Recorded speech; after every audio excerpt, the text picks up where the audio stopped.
That's all trip இது ஒரு auto மற்றும் கேப் புக்கிங் ஆப். சின்ன டவுன்களுக்கு விசேஷம், கோயில், குளம்னு டூர் போறவங்க ஆட்டோ கேப் கிடைக்காம ரொம்ப கஷ்டப்படுவாங்க. அவங்களுக்கு இந்த ஆப் ரொம்ப பிரயோஜனமா இருக்கும். கீழே டிஸ்கிரிப்ஷன்ல இருக்க லிங்கை கிளிக் பண்ணி தட்ஸ் ஆல் ட்ரிப்பை டவுன்லோட் பண்ணிக்கோங்க.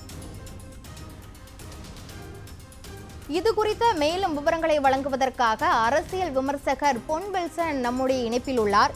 வணக்கம் சார். அதிமுக சார்பில் தொகுதி பங்கீடு இறுதி பெற்று எந்தெந்த கட்சிக்கு என்னென்ன தொகுதிகள் என்பது பற்றிய முழுமையான விவரங்களை அதிமுக பொதுச் செயலாளர் அறிவித்திருக்கிறார்.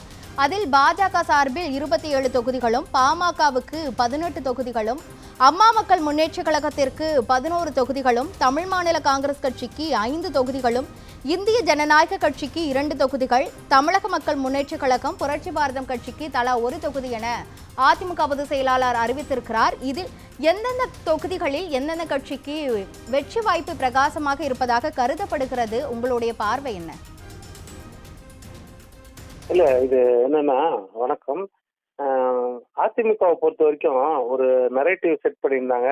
அவங்க எல்லா விஷயத்திலயும் பின்தங்கி இருக்கிறாங்க அப்படின்ற மாதிரி. ஆனா அதிமுக ஒவ்வொரு கட்டத்திலயும் முன்னாடியே நிக்கிறாங்க. ஒவ்வொரு களத்துல முன்னாடி நிக்கிறாங்க அப்படின்றது நம்ம ஒவ்வொரு கட்டத்திலையும் பார்க்கணும்.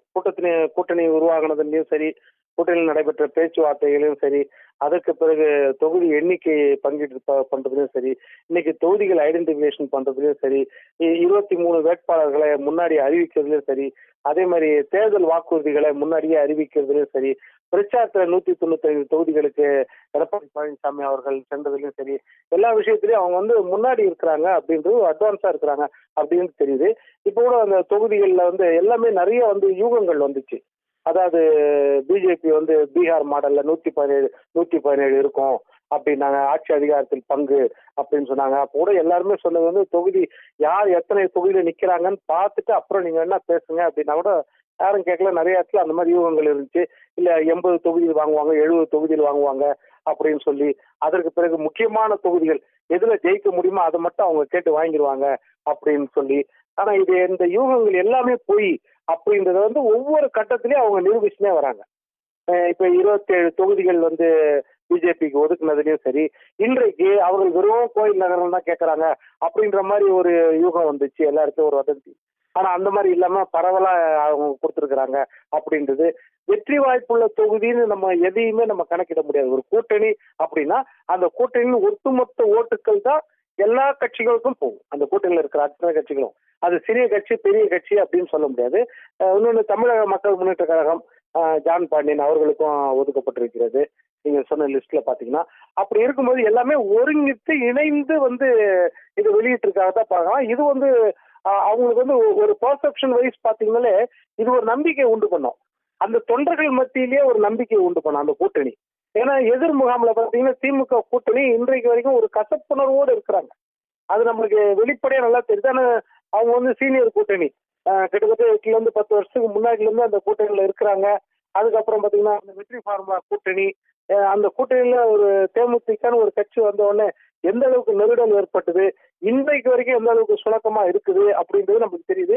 இதையெல்லாம் தாண்டி மக்கள் இந்த கூட்டணிக்காக மட்டும் ஓட்டு போடுவாங்க அப்படின்றது கிடையாது. மக்கள் எப்படின்னா ஆட்சியாளர்களுடைய ஆட்சியின் தரத்தை எடை போடுவாங்க, அதுல பார்ப்பாங்க. அதுல இப்ப திமுக ஆட்சியில நம்ம விரும்புறோமோ விரும்பலையோ ஒரு மிகப்பெரிய அதிருப்தி பொதுவா மக்கள் மத்தியில நிலவி கொண்டு இருக்கிறது. ஏனென்றால் அப்ப பாத்தீங்கன்னா சட்டம் ஒழுங்கு பிரச்சனை ஒரு பக்கம், பொறுப்பு டிவிக்கு ஒரு பக்கம், பெண்கள் பாதுகாப்பு ஒரு பக்கம், போதை கலாச்சாரம் ஒரு பக்கம், ஜாதிய வன்கொடுமைகள் ஒரு பக்கம், இன்னொரு பக்கம் தேர்தல் வாக்குறுதிகளை எல்லா துறையை சார்ந்தவர்களுக்கு, மீனவர்களிலிருந்து மாணவர்களிலிருந்து ஆசிரியர்களிலிருந்து செவிலியர்களிலிருந்து மருத்துவர்களிலிருந்து பழைய பென்ஷனுக்கு அரசு ஊழியர்களிலிருந்து இப்படி எல்லா பக்கமும் பாத்தீங்கன்னா அவர்களுக்கெல்லாம் ஒரு அதிருப்தி நிலவுது. செய்தியே அப்படின்ற அதிருப்தி. இதற்கு மேல விலைவாசி ஏற்றம் ஒரு பக்கம், இன்னொரு பக்கம் ஊழல் கலாச்சாரம் எக்கச்சக்கமா இருக்குது. இதெல்லாம் கட்டுப்படுத்த முடியாத அளவுக்குள்ள பரவி வியாபித்து இருக்கிறது. இது இந்த தேர்தலில் ஒரு பெரிய சேலஞ்சா இருக்கும். இப்ப திமுக மக்களுக்காக செய்யலன்னு சொல்லல, ஓரளவு செய்திருப்பாங்க. ஆனா இந்த அதிருப்தின்றது மிகப்பெரிய அளவுல இன்னைக்கு எதிரொலிக்குது. அந்த எதிரொலிக்கிற இடத்துல அதை அட்வான்ஸா கொண்டு போறாங்க அதிமுக கூட்டணி. அதனால ரொம்ப டஃப்பா தான் இருக்கும். இதுக்கு மேல அதான் சொல்லுவேன் நான் ஸ்டார்டிங்ல இருந்தே, பைப்போலாரா தான் இருக்கும். இது அதிமுக வர்சஸ் திமுக அப்படின்ற மாதிரி தான், ஸ்டாலின் வர்சஸ் எடப்பாடி அப்படின்ற மாதிரி தான் இருக்கும். அந்த கப்பல்ல ஏறுறவங்க எல்லாம் கூட சேர்ந்துக்கலாம் மற்றபடி கவர்ச்சியோ திரை கவர்ச்சியோ மற்றதெல்லாம் களத்துல வந்து பெருசா நிக்காது அப்படின்றது இன்றைக்கு ஒவ்வொரு கட்டமா அவங்க முன்னேறிட்டு வரும்போது பார்க்கும்போது இது யதார்த்தமா களத்துல பிரதிபலிக்க இன்னொரு 20 நாள்ல பாத்தீங்கன்னா பெரிய அளவுல அது பிரதிபலிக்கும்னு நான் நினைக்கிறேன். சார், இப்போ சென்னையின் பெரும்பாலான தொகுதிகள் மற்ற கட்சிகளுக்கு ஒதுக்காத நிலையில அதிமுக திமுகவை நேரடியா எதிர்கொள்தா சார் இந்த வருகின்ற சட்டமன்ற தொகுதிகள் தேர்தல்ல? ஆமா ஆமா ஆமா அதிமுக வந்து நேரடியா எதிர்கொள்ள பார்ப்பாங்க. ஏன்னா அந்த அதிருப்தியை வந்து எப்படியாவது நம்ம வந்து அறுவடை பண்ணணும் அப்படின்னு பார்ப்பாங்க. இப்ப அதிமுக வந்து அவங்க வெற்றி வாய்ப்புள்ள தொகுதிகள் மட்டும் இல்ல, சேலஞ்சிங் தொகுதிகளும் எடுத்துக்குவாங்க கையில. எந்தெந்த தொகுதிகள் சவாலான தொகுதிகள் பெரும்பாலும் பாத்தீங்கன்னா சென்னை, திருவள்ளூர், காஞ்சிபுரம், செங்கல்பட்டு இந்த மாவட்டங்கள்ல பாத்தீங்கன்னா திமுக வந்து ஒரு ஆதிக்கத்தோட கடந்த காலங்கள்ல இருக்கும். அது எல்லா காலத்திலயும் சரி. ஜெயலலிதா காலத்துல அது கொஞ்சம் உடைக்கப்பட்டது, அந்த பிம்பம் உடைக்கப்பட்டது. இப்போ மறுபடியும் அந்த சவாலை வந்து அதிமுக கையில எடுத்துருக்கு. ஏன்னா பிரதான கட்சி அவங்க தான் இருக்கிறதுல பெரிய கட்சி. அப்படி இருக்கும்போது அவங்க வந்து அந்த சேலஞ்சஸை கையில எடுக்கணும்ன்றது உண்மைதான். அதை கையில எடுத்திருக்கிறாங்க. ஆனா தேர்தல் முடிவுகள் எப்படி இருக்கும் அப்படின்றது நம்ம இன்னும் கொஞ்சம் காலம் கழிச்சு தான் தெரியும். திருநெல்வேலியை பொறுத்த வரைக்கும் நயினா நாகேந்திரனுக்கு சாத்தூர் தொகுதி ஒதுக்கப்பட்டிருக்குது. சாத்தூர் தொகுதிகளில் நயினா நாகேந்திரனுக்கு எந்த அளவுக்கு வெற்றி வாய்ப்பு பிரகாசமாக இருக்குது? தொகுதி இப்போ அவருக்கு மாற்றப்பட்டதற்கு என்ன காரணம் சார்? இல்ல, தொகுதி மாற்றத்துக்கு எதுவும் விசேஷ காரணம் கிடையாது. அவருடைய விருப்பம். சில தொகுதிகள் வந்து அந்த மாதிரி மாற்றப்பட்டு இருக்கிறதுன்றது உண்மை. ஆனா என்னன்னா நெல்லை மாவட்டம் முழுக்குமே வந்து நயினா நாகேந்திரத்துக்கு வந்து ஒரு செல்வாக்கு இருக்கு. கடந்த காலங்களிலே சரி, ஒரு நாகரிகமான மனிதர் அதிமுக இருக்கும் போதே சரி, அந்த நெல்லை மாவட்டத்துல அந்த ஒரு செல்வாக்கு இருந்துச்சு. அதனால அவர் வந்து தொகுதி மாறி இருக்காரு ஒழிய வேற எந்த விசேஷம் கிடையாது. இப்ப சாத்தூர்லயும் வந்து அதிமுகவும் பலம் வாய்ந்த கட்சி. இப்ப இந்த வளர்ச்சி அடையக்கூடிய நிலைமையில இருக்கிற பிஜேபியும் அங்க ஓரளவுக்கு செல்வாக்கூட இருக்குது. அதனால அந்த தொகுதியும் அவர் தேர்ந்தெடுத்திருக்காரு.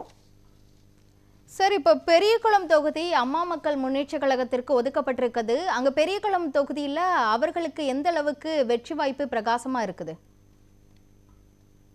பெரியகுளம் தொகுதி மட்டும் இல்ல, இப்ப அந்த பகுதி முல்லாம் வந்து அமமுக வந்து கடந்த காலங்கள்ல இப்போ ஆண்டிப்பட்டி, தேனி, அந்த அந்த மாவட்டங்கள்லாம் வந்து பாத்தீங்கன்னா கடந்த காலங்கள்ல வந்து அதிமுகவின் வெற்றி வாய்ப்பை நிறைய இடத்துல வந்து அம்மா மக்கள் முன்னேற்ற கழகம் கணிசமான வாக்குகள் பெற்று அந்த வெற்றி வாய்ப்பை இழந்தாங்க. கிட்டத்தட்ட 21 தொகுதியில வந்து நிறைய தொகுதிகள் வந்து அந்த மாவட்டங்களை சேர்ந்த முக்குளத்தூர் மாவட்டங்களை சேர்ந்த தொகுதிகள் தான். அப்படி இருக்கும்போது இயற்கையாக அங்க அவருக்கு வந்து செல்வாக்கு இருக்குது. பெரியகுளம் நாடாளுமன்ற தேர்தலில் அவர் வந்து நாடாளுமன்ற வேட்பாளரா வெற்றி பெற்ற ஒரு அந்த தொகுதி, அந்த சட்டமன்றம் அதுக்குள்ள வருது. அப்படி இருக்கும்போது அது இயற்கையா அவங்க கேட்டு வாங்குது. அது பக்கத்துல மன்னார்குடி இதெல்லாம் வந்து அவங்க கேட்டு வாங்கியிருக்காங்கன்னா ஓட்டு சதவீதத்தை எல்லாம் கணக்கு பண்ணி கூட இந்த இடம் தொகுதி ஒதுக்கீடு பண்ணியிருக்காங்க.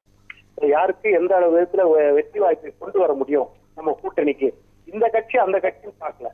அதாவது கடந்த காலங்கள்ல யார் அதிக ஓட்டு, எந்த அளவுக்கு பாதிக்கக்கூடிய அளவுக்கு எந்த அளவுக்கு அதிக ஓட்டு, தாக்கத்தை கொடுக்கக்கூடிய ஓட்டு, அதெல்லாம் கணக்கு பண்ணி வந்து அதனால்தான் அவங்க கூடி பேசி பண்ணியிருக்காங்க. யாரும் தனிப்பட்ட முறையில நாங்க எங்களுக்கு இதான் வேணும் அதான் வேணும்னு கிடையாது. கூடி பேசி அந்த வெற்றியை மட்டுமே இலக்காக கொண்டு உங்களுக்கு நான் இதை விட்டு கொடுக்குறேன், உங்களுக்கு நீங்க இதை விட்டு கொடுங்க அப்படின்ற மாதிரி தான் அவங்க கொடுத்துருக்காங்கன்னு தான் நான் பாக்குறேன். சார், இப்போ தமிழ் மாநில காங்கிரஸ் தலைவர் வந்துட்டு தாமரை சின்னத்துல போட்டியிடுறதா அறிவிப்பு வெளியாகி இருக்கு. இரட்டை சின்னத்துல போட்டியிடாம தாமரை சின்னத்துல போட்டியிடும் போது அவர்களுக்கு அங்கு வெற்றி வாய்ப்பு எப்படி இருக்குது, என்ன காரணம் சார்? இந்த வெற்றி வாய்ப்பு எப்படின்னா, இப்போ அவங்க வந்து எப்படின்னா 8 தொகுதி நின்றா தனி சின்னத்துல நிக்கலாம் அப்படின்ற மாதிரி இருந்துச்சு. தொகுதிகள் குறைவா இருக்குது அப்படின் போது அவங்க என்ன செய்யறாங்கன்னா, அவங்க ஆப்ஷன் இருக்கு. நீங்க சொன்ன மாதிரி இரட்டை இலையிலயோ நிக்கலாம், இல்லைன்னா தாமரையில நிக்கலாமா அப்படின்ற ஒரு பரீட்சார்த்தம் அவங்க வந்து தாமரைன்னு ஒரு முடிவு எடுத்திருக்காங்க. அதுல வந்து யாருடைய வற்புறுத்தலோ எதுவும் கிடையாது. ஏன்னா போன முறை 2024 நாடாளுமன்ற தேர்தல்ல அவங்க வந்து பிஜேபி கூட்டணியில இருந்தாங்க. அப்போ பிஜேபி கூட்டணியில இருந்ததால இயற்கையா அங்க கொஞ்சம் இணக்கமா இருந்துச்சு. அவங்க பிரச்சாரத்தெல்லாம் அந்த தாமரை எந்த அளவுக்கு போச்சு அப்படின்னு தெரியும். அந்த கூட்டணியில கூட அவங்க வந்து எப்படின்னா 3 தொகுதி நாடாளுமன்ற தொகுதியில நிற்கும் போது சைக்கிள் சின்னத்துல இருந்தாங்க. அப்போ சைக்கிள் சின்னம் வந்து தேர்தல் ஆணையம் மறுபடியும் கொடுத்துச்சு. நீதிமன்ற உத்தரவின்படி நீதிமன்றம் பரிசீலிக்க சொன்னதால தேர்தல் ஆணையம் கொடுத்துச்சு. இந்த தடவை அந்த மாதிரி அந்த தனிச்சின்னத்துல நிக்கணும்னா குறைஞ்சது 8 தொகுதிக்கு மேலதான் நிக்கணும் அப்படின்றது தேர்தல் கட்டுப்பாடுகள், அந்த கோட்பாடின் பிரகாரம். அப்படி இருக்கும்போது அவங்க தேர்ந்தெடுக்கணும். அவங்க இரட்டையிலையை தேர்ந்தெடுத்திருக்கலாம். ஆனா நீங்க சொன்ன மாதிரி பாத்தீங்கன்னா அவங்க வந்து தாமரையை தேர்ந்தெடுத்துட்டாங்கன்னா கடந்த காலத்துல அவங்க இணக்கமா அவங்க கூட பிரச்சாரம் பயணப்பட்டது, அதற்கு பிறகு அவங்க கூட சேர்ந்து தேர்தலில் நின்றது, அதனால அந்த ஆப்ஷனை எடுத்திருக்கலாம் அவங்க. மக்கள் கட்சிக்கு ரிஷிவந்தியம் காட்டுமன்னார் கோயில் தொகுதி ஒதுக்கப்பட்டிருக்குது. ரிஷிவந்தியத்துல தேமுதிகவுக்கு செல்வாக்கு அதிகமா இருக்கிற பட்சத்துல பாட்டாளி மக்கள் கட்சிக்கு எந்த அளவுக்கு வாய்ப்பு இருக்குது சார்?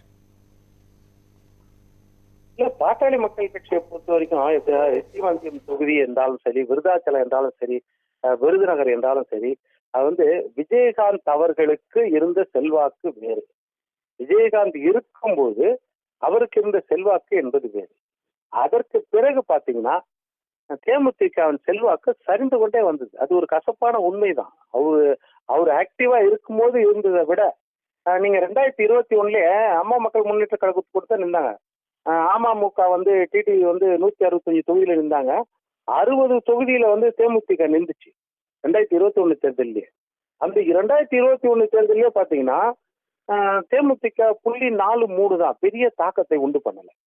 அது கடந்த கால வரலாறு. அதற்கு பிறகு விஜயகாந்த் அவர்கள் இறப்பின் போது நிச்சயமாக வந்து ஒரு செல்வாக்கு உயர்ந்தது, இல்லைன்னு சொல்ல. ஏன்னா அவரை போன்ற ஒரு வள்ளலை பார்க்கறது அஜித் நம்ம எம்ஜிஆர் காலத்துக்கு பிறகு அப்படின்ற எண்ணம் எல்லார் மனசுலயும் இருக்கு. அவரை போன்ற ஒரு தலைவரை பார்க்க முடியாத எண்ணம் இருந்துச்சு. அப்போ அவரு இறப்பு வந்து ஒரு விழிப்புணர்வை நிறைய பேருக்கு ஒரு தாக்கத்தை ஏற்படுத்தி அதன் விளைவு அதுக்கப்புறம் பாத்தீங்கன்னா ஓரளவுக்கு வந்து அவங்களுக்கு பேர் இருந்திருக்கலாம். நாடாளுமன்ற தேர்தல் அப்போ பாத்தீங்கன்னா அவங்க வந்து நம்ம அதிமுக கூட இருந்து 2024 வந்து விருதுநகர் தொகுதியில வெறும் 4000 ஓட்டு வித்தியாசத்துல தான் வந்து விஜய் பிரபாகரன் தோற்றாரு. அதனால அது வந்து நாடாளுமன்ற தேர்தல். அப்ப இப்ப சட்டமன்ற தேர்தல் போது முழுக்க வித்தியாசமா இருக்கும். அப்போ அந்த தேமுதிகவுக்கு அந்த அளவுக்கு செல்வாக்கு இருக்குதானா அது கேள்விக்குறிதான். சென்டிமெண்ட் இருக்குதானா சென்டிமெண்ட் இருக்கு. இப்ப நீங்க ரிஷிவந்தியம் சொல்லலாம், சென்டிமெண்டலா அவங்களுக்கு ஒரு அட்வான்டேஜ் உள்ள தொகுதி. ஆனா ஓட்டு சதவீதத்துல பாத்தீங்கன்னா பாட்டாளி மக்கள் கட்சி வந்து சராசரியா எல்லா இடத்துலயும் நிறைவா ஓட்டு வச்சிருக்காங்க. அவங்க ஓட்டு சதவீதம் குறையவும் செய்யாது, எந்த காலத்திலையும் கூடி இருக்கலாம் ஒரே குறையாது. அதனால அவங்க ஓட்டு சதவீதம் நிரந்தரமான ஓட்டு அப்படின்றத நம்ம பார்க்கணும். அதனால வந்து பாட்டாளி மக்கள் கட்சி ஒரு சவாலை ஏற்றுக்கிட்டு நிக்கிறாங்கன்றத பார்க்கணும். இணைப்பில் வந்து உங்க கருத்துக்களை பகிர்ந்தமைக்கு நன்றி பொன்வில்சன்.